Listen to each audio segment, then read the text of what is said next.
Naging matagumpay ang ikalawang season ng Django Cup 9-ball tournament na idinaos sa Q Plaza, Pasig City kahapon. Aabangan din ang Battle of the Champions kung saan maglalaban-laban ang mga mananalo sa bawat season. Yan ang ulat ni Bernadette Tinoy.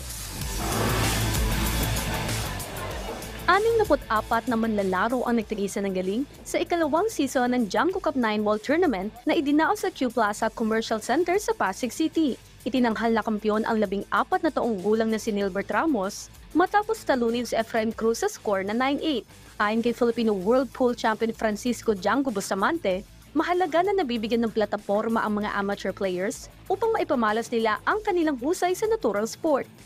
Kami naman natutuwa kami dahil maraming batang nainganyo magbilyar at sana pagbutihin nila at makapasok sila sa Team Philippines. Kasi pag nakapasok sila doon, maglalaro sila ng mga SEA Games, sa isang game, at dadaan sila sa amin, kami magtuturo sa kanila. Dagdag pa ni Django na balak nilang ipagpatuloy ang liga hanggang sa buwan ng Disyembre at maisakatuparan ang planong Battle of the Champions kung saan maglalaban-laban ang lahat ng kampyonato sa bawat season.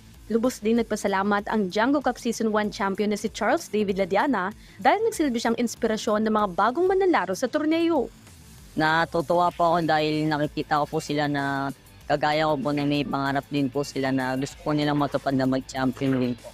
Samantala, iginiit din ng liga na bukas sila sa lahat ng manlalaro anuman ang edad o kasarian.